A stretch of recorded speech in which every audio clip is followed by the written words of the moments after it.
So, hi again. My name is Julia, as the host just said, Julia Kibore, and I'm a mentee from Kenya. I don't know if there's anyone who doesn't know where Kenya is. You can wave your hand. Okay, so Kenya, yeah, there are some people who, it's not expected that everyone should know. Kenya is in East Africa, so Morocco is on the very north, South Africa is on the very tip, on the south. So we are there in the middle, but on the east, towards the Indian Ocean. And I'm being mentored here, I must say that, by Marvell. Woo! Yeah, I think you all know Marvell Technologies. And I must thank my mentor, Weili and Wendy Matthews. Yeah, that's Wendy Matthews from Marvell, and another gentleman not here with us today, David Chen. Where do I begin? Okay, what is my background? Maybe a little bit, then what do I plan to achieve? Yeah? Yeah, that sounds great. So I'm a career marketer. Maybe I should begin by saying that. I worked with multinational companies for a stint towards the end of my working career, in employment, that is. And I was in brand management for Sara Lee and GSK, GlaxoSmithKline. And then when that came to an end, I decided to venture into entrepreneurship, which is probably how come I came to be in the mentorship program. And in entrepreneurship, I do a couple of things, but I'll focus on one, which is Marketing Solutions Limited. That's a company that I formed about 2-3 years ago. And Marketing Solutions' vision is to be a 360-degree marketing company. And we begin initially one step at a time. And at the moment, I'm in corporate event management and exposition sales. So that's what I do. That's what my business. But having said that, I'm very involved with women. It happened sort of by accident. I went to speak at an event, and the next thing I knew, I was with women, and always everything, half the time, instead of doing business, you're working with women, and you're doing things and I don't know how it happened. So here I am today. And I am involved in an organization that you might be familiar with, OIT, the Organization of Women in International Trade. It was formed here in the US, and there's a Nairobi chapter, and I'm the vice chairperson of programs, so basically I'm the one who manages all the events, bringing together people. And then maybe the one that's critical, and maybe what I can talk about a bit more, is the Federation of Women Entrepreneur Associations, which is the umbrella body, the pinnacle body for all other women associations in Kenya. Now, FEWA, maybe it may seem like we're echoing the same things, but maybe it's important that I sort of highlight. FEWA has identified 4 key areas that are major issues for women in Kenya and maybe in other parts of the world. And that's access to finance, access to markets, access to information, and I think that's a big one. I think Morocco mentioned it, socio-cultural barriers. So I think that's a big one, especially in the kind of countries that we live in, where it's not really, the other barriers may be open, but in your mind you're closed. So those are the 4 areas that we work on with FEWA. And I'll say that FEWA has a little baby that it gave birth to, which is a credit union, what you call a credit union in the US, we call a SACCO in Kenya. And the credit union is supposed to address issues of access to finance. And through this mentorship, I can also assist in helping in access to finance. So maybe just to give you an idea is access to finance in Kenya is not such a big issue anymore, to be honest.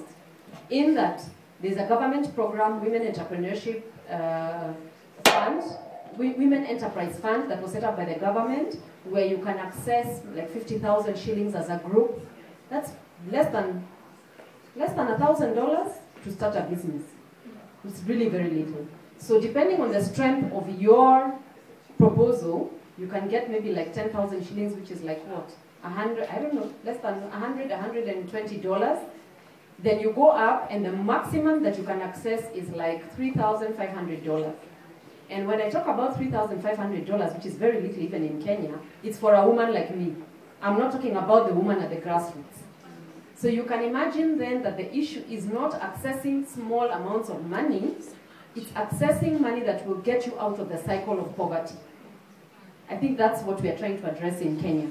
And through FEWA Circle that was formed less than 2 years ago, this is where that I think the American society or the people that I've met can plug in. FEWA Circle does not have a secretariat. We do not have offices, but the vision of FEWA Circle is to be the instrument that deals with that issue of the missing middle, where a woman can access 20 million or can access 100,000. I'm thinking in Kenya shillings, so bear with me. It's not dollars. It's not dollars. So like $1,000 is like 85,000. So even if we raise it, we can say $1,000 is 100,000 Kenya shillings. So there's a group of women who are stuck. They just cannot get out of this cycle of your business wants to take 3 steps forward, 5 steps back. Like, you know, that kind of thing. So that is where I think is the biggest problem that we are facing in Kenya. And the way to come in is, and we visited an office in Philadelphia before joining the program, which was sponsored by the World Council of Credit Unions. And the idea is for us to market FEWA, and the idea is to assist in setting up the secretariat.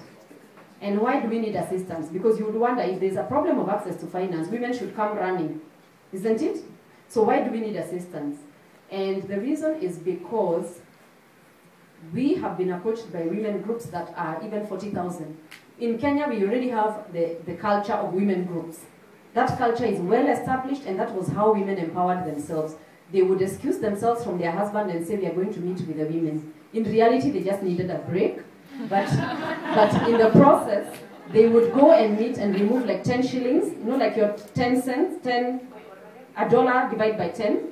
And they would all remove some, and then when it was enough, they would buy for one person cups for her house at that level, you know, that really poor level. Now it has grown, and they are now actually investment groups. So the culture of women coming together is what we can exploit. The problem with the FEWA Circle is we cannot ask 40,000 women to join, and you cannot hold their accounts. You don't have an enterprise system. If 40,000 women join and you can't calculate what they give you, that will be a problem. So my appeal to people who would want to plug into that is to help build the back office. Once that is built, the sky is the limit. It's not about contributing to the woman directly, really, no. She can do it. It's just to create the back office. The other thing that I hope to achieve through my mentorship is basically empowering other women, and I hope to have some sort of coffee and marketing and other women, some sort of a thing going on. And for that, I think I can do quite well on my own. And of course, the other, I think that's easy to do. That's a one-on-one. You know, before we think mentorship is this big thing where there has to be drama. It is a big thing. Yes. It can be big, but I think it can also be a small effort towards a woman, just talking to her and getting her to the next level.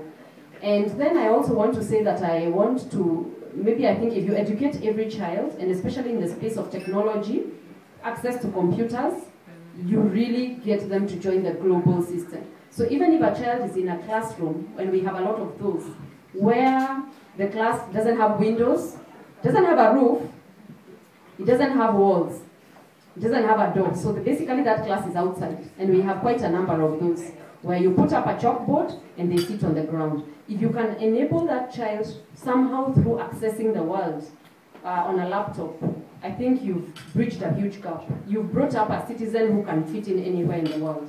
So that's one project I'm working on with my mentor, Marvell, to see how we can do it either through another body, one laptop per child, or through other initiatives. So that's another thing that I think people can plug in.